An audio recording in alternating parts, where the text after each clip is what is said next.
साथी मनोज जी, दिव्या जी और हमारे मीडिया के इंचार्ज सीनियर नेता रविंदर जी, ऑल इंडिया कांग्रेस की हमारी मीडिया की इंचार्ज जम्मू कश्मीर के लिए डॉली जी और आप सभी मीडिया के हमारे साथियों दोस्तों का इस प्रेस कॉन्फ्रेंस में स्वागत है। पहले तो आप समझ गए कि यहाँ बिजली के क्या हालात। अभी ये कहा गया कि 15 मिनट में खत्म करो, बिजली चली जाए, आई गई और चली जाए। तो आज की खास बात, प्रधानमंत्री जम्मू कश्मीर में आके गए, बड़ी खुशी की बात है। वैसे तो उनको जहां अच्छा लगता है या उनको जरूरी लगता है, जहां से उनको कुछ फायदा एक्सप्लॉयटेशन का होता है उनकी पार्टी को, उसके बारे में वहां जाते हैं। मणिपुर में जाने के लिए वो कभी सोचते नहीं, पर जम्मू कश्मीर को जानते हुए चुनाव में यहाँ आके गए, पार्लियामेंट के चुनाव में काफी बार यहाँ आए गए। कल प्रधानमंत्री जी ने बड़ी बातें की। जम्मू कश्मीर असेंबली 2024 का चुनाव 10 सालों के बाद जम्मू कश्मीर में हो रहा है। पूरा देश भी देख रहा है और दुनिया की नजर भी जम्मू कश्मीर के चुनाव पर है। ये बहुत ही इम्पोर्टेंट स्टेट है स्ट्रेटेजिकली, और ऐसा कहा जाए कि जम्मू कश्मीर पूरे हिंदुस्तान का मुकुट है।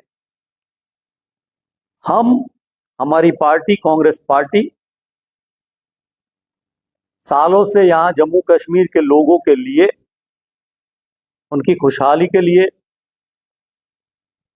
उनके विकास के लिए काम कर रही है।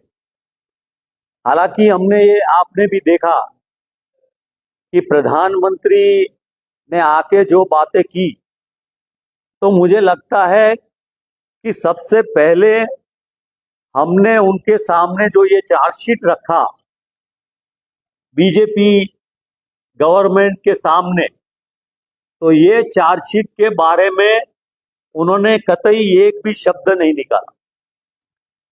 उन्होंने शुरू किया स्टेटहुड के बारे में कि हम स्टेटहुड जम्मू कश्मीर को देंगे तो हम ही देंगे, पर हमारा उनसे ये सवाल है कि जम्मू कश्मीर में स्टेटहुड था तो उसको आपने क्यों खत्म किया, उसको यूनियन टेरिटरी क्यों बनाया, ऐसी क्या बात आन पड़ी। तो उन्होंने कहा कि नॉर्मलसी लाना चाहते हैं, शांति बहाल करना चाहते हैं, टेररिज्म खत्म करना चाहते हैं, और इसीलिए उन्होंने जम्मू कश्मीर को ये यूनियन टेरिटरी बनाया। पूरे देश में आजादी के बाद यूनियन टेरिटरियों को स्टेटहुड का दर्जा दिया गया, क्योंकि वहां की अपनी जनता, वहां का आवाम इलेक्टोरल अपना वोट देके अपने नुमाइंदे चुन के अपनी सरकार बनाए और वो अपनी सरकार उनके मसलों को हल करे।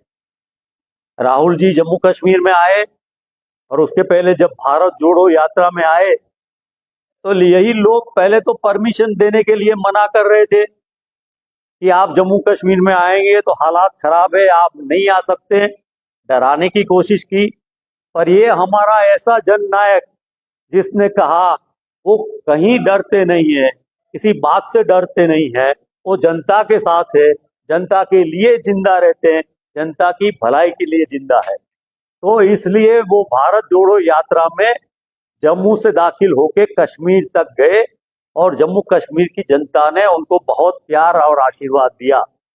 उस टाइम तो कोई चुनाव भी नहीं था, लेकिन उनकी सबसे बड़ी बात ये थी कि देश में ये भारतीय जनता पार्टी और जो भी तत्व इस देश में नफरत की बातें कर रही थे उसके खिलाफ और देश के सभी मसलों का हल लाने के लिए उन्होंने ये सोचा, ये डिसाइड किया कि सब मसलों का हल मोहब्बत से है, प्यार से है।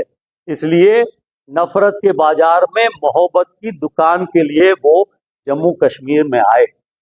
अभी चुनाव है तो एक बार आके गए, और उनकी बात यही है, ये नहीं कि कांग्रेस सत्ता में आ जाए और जैसे बीजेपी पार्टी सत्ता में आके आपने देखा कि जम्मू कश्मीर को एक्सप्लॉइट कर रही है, उनके रिसोर्सिस को एक्सप्लॉइट कर रही है, जनता को एक्सप्लॉइट कर रही है। मैं तो ये याद कराता हूं कि जैसे अंग्रेज आए थे इस देश में, उन्होंने डिवाइड किया और डिवाइड करके रूल किया, और उसके बाद ये पूरे देश को एक्सप्लॉइट किया। अब स्टेटहुड की बात तो हो गई, और उसमें भी हमारी बात तो ये है कि दरबार मूव के जम्मू में भी और श्रीनगर में भी, दोनों जगह से जैसे पुराने जमाने में या एडमिनिस्ट्रेशन होता था और एक इंक्लूसिवनेस हो जाती थी पूरी जम्मू और कश्मीर की। कश्मीर के लोग जम्मू आते थे, जम्मू के लोगों का लॉजिस्टिक, उनकी सब चीजों को जोड़ के कश्मीर के टूरिज्म को ताकत दी जाती थी, और दोनों लोग बड़ी खुशी से भाई भाई प्यार से मिलके सब रहते थे। उस बात को हम आगे ले जाना चाहते। पहले हम ये सोचते थे कि ये चुनाव पहले तो होगा कि नहीं। अब मीडिया वाले भी हमेशा सवाल पूछते रहते थे, पर जब सुप्रीम कोर्ट ने डायरेक्ट ही दिया कि चुनाव करने पड़ेंगे, तब चुनाव तो घोषित हो गया। उसके बावजूद भी जो ये कह रहे थे कि नॉर्मल सी होगी, कश्मीर में तो चल रहा था टेररिज्म अटैक वगैरह, फिर जम्मू में शुरू हुआ, बहुत सारी जगह हुआ, और देखा कि फिर चुनाव होगा कि नहीं। तो जब ये कह रहे थे तो जम्मू की स्थिति भी बहुत बिगड़ गई, हालात बिगड़ गए। तो हमें ये लगता था कि होगा कि नहीं। और दूसरी तरफ पार्लियामेंट के चुनाव में जब बीजेपी को पूर्ण बहुमत नहीं मिला, उनको मेजोरिटी नहीं मिली, तब तो उनको ये लगा कि अब तो चुनाव करना ही पड़ेगा। तो इसीलिए ये उनके लिए कंपल्सन बना कि चुनाव इलेक्शन कमीशन के पास करवाना पड़ेगा। और उसी हालात में आपने हमारी चार्जशीट को भी देखा है, और बहुत सारी बातें वो करते रहते हैं जो हेट्रेड फैलाते हैं। टेररिज्म के बारे में देख लिया, हमारे एक युवा नेता ने बड़ी अच्छी बात बताई कि जम्मू कश्मीर के जो 10 साल गए, तो उसमें ऐसा रहा कि अपराध भी बढ़ा और आतंकवाद भी बढ़ा, और उसके साथ साथ न सीमा सुरक्षित न घर में सुरक्षित, ऐसे हालात जनता के हो गए। और उसी की तरह करप्शन बढ़ गया, और प्रधानमंत्री ने कांग्रेस के खिलाफ बहुत सारी बातें की। उन्होंने ये कहा कि कांग्रेस आएगी तो रिजर्वेशन के खिलाफ काम करेगी, रिजर्वेशन मिटा देगी। मुझे ये कहना है कि इस देश में आजादी दिलाने वाली कांग्रेस ने कॉन्स्टिट्यूशन में बाबा साहेब आम्बेडकर के नेतृत्व में जो बनाया, उसमें जो हमारे वीकर सेक्शन थे, SC ST थे, और बाकी के लोगों के लिए रिजर्वेशन की बात की, वो बात को कांग्रेस ले आई। तो हम हमेशा जो वीकर सेक्शन है उनके लिए रिजर्वेशन के बारे में समर्थन करते हैं, और हमने समर्थन किया है। ये तो वही लोग हैं RSS वाले जो हमेशा कहते थे कि हमारे कॉन्स्टिट्यूशन को उठा के दरिया में फेंक दो, या तो रिजर्वेशन के खिलाफ थे। अभी उन्होंने बोलना बंद कर दिया है क्योंकि उनको पूर्ण बहुमत भी नहीं मिला, और उनको लगा कि राहुल जी इसके बारे में बड़ी ताकत से हमारे जो वीकर सेक्शन है उनको समर्थन कर रहे हैं, उनको ये तोड़ नहीं सकते। बहुत सारी ऐसी और भी बातें हैं कि यहाँ के जो भी एडमिनिस्ट्रेशन चला, LG का एडमिनिस्ट्रेशन चला, तो इन्होंने कहा कि हमने बहुत विकास किया है और बहुत विकास करेंगे। उनके मैनिफेस्टो में बहुत सारी बातें बताई, युवाओं को देने की बात की। पहले पार्लियामेंट में भी जब चुनाव लड़के आए तो 2 करोड़ जॉब की बात उन्होंने की थी। 2 करोड़ जॉब तो नहीं मिले, ऊपर से ये देश में अनएम्प्लॉयमेंट धीरे धीरे बढ़ता गया। जम्मू कश्मीर में अनएम्प्लॉयमेंट दूसरे स्टेट से बहुत ज्यादा है, और महिलाओं का अनएम्प्लॉयमेंट तो उससे भी ज्यादा है। ऐसे हालात है, और एम्प्लॉयमेंट कब बढ़ता है? नई अपॉर्चुनिटी, नया फाइनेंस, नया सपोर्ट आता है। तो ऐसा कुछ भी नहीं हुआ। और जब इनके पास LD थे 2019 से, तब उनको कौन रोकता था? यहाँ कोई ऑपोजिशन भी नहीं था, चुनी हुई कोई हमारी पार्टी या कोई विरोध करने वाला नहीं था। ऑटोक्रेटिक लोग थे, जो भी डिसीजन लेने थे वो ले सकते थे। फिर भी कोई नई अपॉर्चुनिटी नए हमारे युवाओं के लिए वो ला नहीं पाए। उल्टा ऊपर से ये हुआ कि जो भी जॉब थी धीरे धीरे करके उनकी चली गई, करप्शन बढ़ता गया, और हमारे जो रिसोर्सिस रहे यहाँ के जम्मू कश्मीर के, वो भी उन्होंने जो हमारे लोगों के मतलब सरकार के हाथ में थे, चाहे सेंट्रल गवर्नमेंट हो या स्टेट गवर्नमेंट हो, उसको छोड़ के धीमे धीमे प्राइवेट सेक्टर में ले जाने का काम किया। तो यहाँ की संपदा, यहाँ की संपत्ति, उसके पर ना अधिकार, चाहे पानी हो, चाहे बिजली हो, चाहे माइनिंग हो, सभी अधिकार उन्होंने दूसरे बाहर के लोग, और वो भी बाहर के मतलब ये अदानी जैसे लोगों को देने का काम किया। तो ये एक्सप्लॉइटेशन वो कर रहे हैं। और अभी वो आके बोल गए काफी चीजें कि 3 फैमिलीज ये जम्मू कश्मीर पर राज करके गई। हम अपनी बात कह सकते हैं, गांधी परिवार की बात कर सकते हैं। ये परिवार मार्टियर है, शहीदी वाला है। महात्मा गांधी, इन्होंने शहीदी दी, इस देश को आजाद कराया, और उनको मारने वाला कौन था तो आप सब अच्छी तरह से जानते। इंदिरा जी ने शहादत दी, देश के लिए दी, एक और अखंडित करने के लिए। राजीव गांधी ने इस देश को एक अखंडित रहा, इस देश को नया पैगाम, नई दिशा, एक मॉडर्न इंडिया बनाया। और इनके पर ऐसी फिजूल बातें करके ये क्यों करते हैं? आप पूरा पीएम का स्पीच देख ले, ना उन्होंने कोई ऐसी बात की जिससे जम्मू कश्मीर की जनता का भला हो, कोई डेवलपमेंट हो, पर लोगों को गुमराह करने के लिए नॉन इश्यूज पर, उन बातों पर ये हमारे प्रधानमंत्री ले गए। और उनकी यही वजह थी कि पिछले एलजी के रूल में ये जम्मू कश्मीर की जनता के लिए कुछ नहीं कर सके। इसलिए हमने यहाँ लिखा है कि जम्मू कश्मीर में क्या खोया क्या पाया, सब कुछ खोया कुछ नहीं पाया। ये बात हमने यहाँ जम्मू कश्मीर मीडिया के सामने और पूरे देश के सामने हमने रखी है।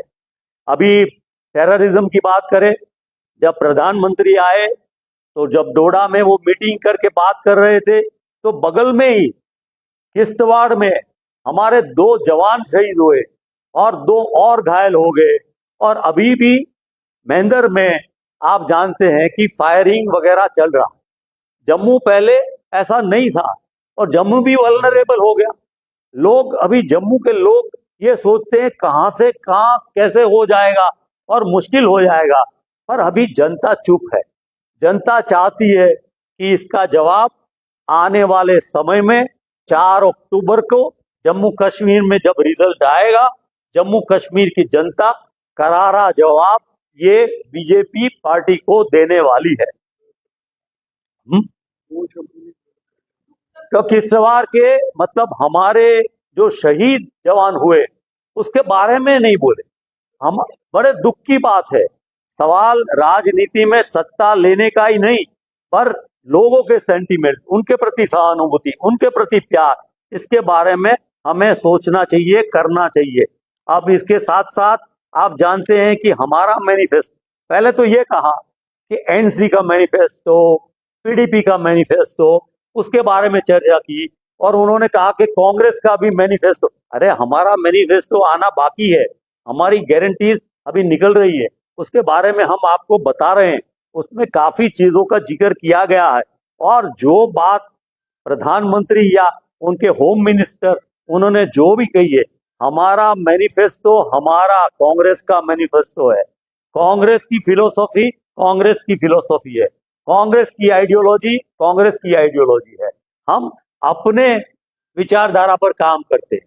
हमारा अलायंस है एनसी के साथ, पर हम जैसे कि हमने वहां डूरू में हमारे कांग्रेस अध्यक्ष मल्लिकार्जुन खड़गे जी और एनसी के डॉक्टर फारूक अब्दुल्ला साहब के साथ मिलके हमने 4 हमारी गारंटीज हमने डिक्लेयर की। वो हमारा कॉमन मिनिमम प्रोग्राम के तहत की। हम जब मिल के सरकार बनाएंगे तब हमारा कॉमन मिनिमम प्रोग्राम होगा, हमारा मैनिफेस्टो हमारा होगा, बाकी की हमारी गारंटीज अब आने वाले समय में डिक्लेयर होगी और हमारा मैनिफेस्टो कुछ ही दिन में लोगों के पास आ जाएगा। ये वही लोग हैं जो हमें बताइए कि बीजेपी का क्या अचीवमेंट है यहाँ जम्मू कश्मीर में, वो कोई ऐसी बात तो बता सके, यहाँ की बिजली यहाँ के लोगों के लिए कुछ यूटिलाइज करा सके हैं। मैं पावर मिनिस्टर था, पूरे देश में जैसे नॉर्थ ईस्ट स्टेट बाकी हिमाचल, वहां के लोगों को जब पावर जनरेशन हाइड्रो पावर से होता था, उन स्टेट के लोगों को खास स्पेशल दिया जाता था। प्रधानमंत्री यहाँ आए, अच्छी बात है, यहाँ आके कोई स्पेशल पैकेज की बात करके गए। इस बार बजट में भी उन्होंने प्रोविजन किया, दूसरे स्टेटों को दिया, स्पेशल पैकेज दिया, ठीक है, उनका भी स्वागत है, लेकिन जम्मू कश्मीर के लिए उन्हें कुछ तो बोलना चाहिए था, कुछ तो बताना चाहिए था, उसमें कुछ तो प्रोविजन उनको रखना चाहिए था, वो भी उन्होंने कुछ रखा नहीं है। तो हमारी ये बात है, corruption from grass root to LG. आप सब जानते हैं, यहाँ निकल के बाजार में जाएं और कहीं किसी नागरिक से, किसी भी इंसान से पूछे तो वो कहेगा कि जम्मू कश्मीर में एलजी के रूल में करप्शन, ऑटोक्रेसी, दादागिरी ये बहुत बड़ा है। कानून व्यवस्था टूट गई है। कल ही जम्मू यहाँ एक कपल, एक उनका दोनों का मर्डर किया गया, उसके बारे में सभी लोग चिंतित है। कानून व्यवस्था भी पूरी टूट गई है। तो ये किस तरह से यहाँ आते हैं, आके बड़ी बड़ी बातें करके चले जाते हैं। और कश्मीरी पंडित के बारे में भी उन्होंने काफी बातें की। मैं याद दिलाना चाहूंगा कि जब कांग्रेस की यूपीए सरकार थी और हमारे प्रधानमंत्री डॉक्टर मनमोहन सिंह जी थे, उस समय में 2020 में काफी प्रोग्राम रखे गए थे और उस प्रोग्राम में करीब 5000 हाउसिंग व्यवस्था की गई थी। उसके साथ साथ 1600 करोड़ का प्रोजेक्ट वो किया गया था। और इस बार भी हमारे इलेक्शन मैनिफेस्टो में हमारी पार्टी ने, कांग्रेस पार्टी ने ये तय किया है कि कश्मीरी पंडित उनके लिए कांग्रेस पार्टी नई सरकार में उनके लिए डॉक्टर मनमोहन सिंह जी की सरकार में जो हमने तय किया था उस प्रोग्राम को इम्प्लीमेंट करेगी इन लेटर एंड स्पिरिट। पूरा कश्मीरी पंडितों के लिए ये काम करेगी। उसके साथ साथ इनका जो संकल्प पत्र है, ये झूठे वायदे हैं, उसको अमित शाह जी क्या कहते हैं, ये तो तकल्लुफ क्या कहते हैं उसको, बोल रहे जुमला है, ये जुमला करके चले जाते हैं लोगों को वोट लेने के लिए। पिछले कई चुनाव में कई जुमले करके वो चले गए हैं। जैसे अंग्रेज आए, देश को डिवाइड किया और फिर एक्सप्लॉइट किया, वो अंग्रेज चले गए और ये नए अंग्रेज जम्मू में आना चाहते हैं। तो मुझे लगता है कि ये नए अंग्रेजों को जम्मू कश्मीर की जनता बिल्कुल कतई नहीं चलाएगी। उनको भरोसा है हमारे नेता राहुल गांधी पर, कांग्रेस पार्टी पर, क्योंकि कांग्रेस पार्टी कटिबद्ध है, कमिटेड है जम्मू कश्मीर की जनता के लिए। और इंक्लूसिव ग्रोथ हमारे लिए जम्मू और कश्मीर दोनों एक है। जम्मू के लोग कश्मीर के साथ जुड़े हैं, कश्मीर के लोग जम्मू के साथ जुड़े हैं, कश्मीर के लोग जम्मू आते हैं। कश्मीर का टूरिज्म डिपेंडेंट है जम्मू के लोगों के लिए, क्योंकि पूरी लॉजिस्टिक लोग बाहर से जो आते हैं वो जम्मू होके कश्मीर जाते हैं और वहां जाके भी पूरा, और यहाँ से भी अमरनाथ से वैष्णो देवी और सभी जगह, उन सभी स्थानों का कांग्रेस सम्मान करके आने वाले समय में हम ये काम करने वाले हैं। किसानों के लिए बड़ी बातें करके गए। अब याद कीजिए, इस देश के किसानों के खिलाफ जो 3 कानून लाए थे, किसान तो लड़े ही लड़े, पर हमारे नेता राहुल गांधी उन किसानों के लिए जबरदस्त लड़े। तो डर के मारे ये भारतीय जनता पार्टी, ये बीजेपी की सरकार, ये प्रधानमंत्री को वो 3 कानून को निकालना पड़ा। आज भी हमारे मैनिफेस्टो में हमारे एप्पल से लेके हमारे एग्रीकल्चर से लेके हमारे किसानों के लिए हमने उसमें हॉर्टिकल्चर के लिए हमने काफी बातें रखी है। इनको ये पता नहीं कि एमएसपी क्या है। पूरे देश के किसान एमएसपी मांगते हैं।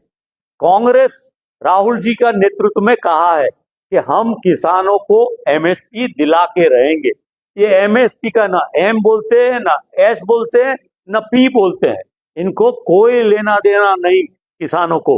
ना रिजर्वेशन के बारे में जो बातें करके गए हैं, इनकी क्लैरिटी नहीं है। हमारी तो क्लैरिटी है कि हम वीकर सेक्शन को बहुत मजबूत करना चाहते हैं। अब रही बात कि पहले तो ये बात है हमारी कि हम पूरी की पूरी 90 सीटों पर लड़ रहे हैं। हालांकि हम तो हमारी कंपटीशन ज्यादा है, तो 7 सीटों पर फ्रेंडली भी लड़ रहे हैं। मतलब 90 सीट पर है, पर हमारे 97 कैंडिडेट है। मतलब सरकार हमारी ही बनेगी, कांग्रेस की एनसी पार्टी की ही सरकार बनेगी। इनके पास तो न पूरे कैंडिडेट पार्लियामेंट के चुनाव में थे, न ही असेंबली के चुनाव में पूरे 90 कैंडिडेट है। हमारी बात यह है कि जो पूरा चुनाव चल रहा है जम्मू और कश्मीर में, एनसी के अलावा की पार्टी, कांग्रेस के अलावा की पार्टियां, ये पार्टियां एनसी और कांग्रेस के सामने लड़ रही।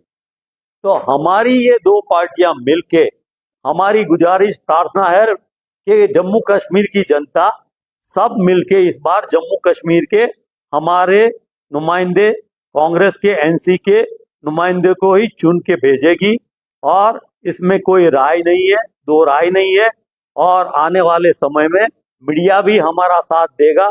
रुझान भी आपको पता चलता है, लगता है, सर्वे भी आ रहे हैं, वो आप जानते हैं कि इस बार जम्मू कश्मीर में शांति होगी और खुशहाली होगी, नॉर्मल लाएंगे, स्टेटहुड आएगा। और स्टेटहुड लाना पड़ेगा। आप जानते हैं कि ये आने वाले 4 राज्यों के चुनाव में, चारों राज्यों में बीजेपी साफ हो जाएगी। और उसके बाद केंद्र की जो सरकार है, वैसे भी वो क्या कहते हैं कि इस पर खड़ी है, वो बैसाखी पर खड़ी है। और बैसाखी पर खड़ी हुई सरकार ज्यादा टिक पाएगी कि नहीं, हमसे ज्यादा आप लोग जानते हैं। उसके बाद ये चीजें काफी बदलेगी और आप सब से मिलके हम लोग आने वाले समय में आपके द्वारा कांग्रेस को मजबूत कराएंगे। और कांग्रेस पार्टी ने पहले भी पीओजेके के रेफ्यूजीज के लिए पैकेज रखा था। वो पैकेज को हम मानते हैं और कायम रखेंगे, और उस पैकेज को भी हम कार्यान्वित करेंगे हमारी कॉमन मिनिमम प्रोग्राम में, और इसको आगे ले जाएंगे।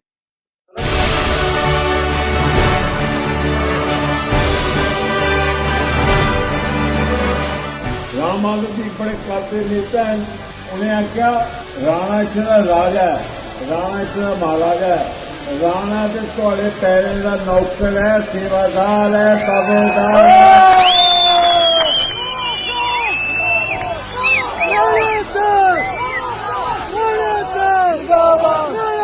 मैं तुहाडे चरने दी धूल और सारी उम्र अपनी तुहाडे चरने दी धूल अपने मत्थे लाइए तुहाडा सेवादार बने रहांगा।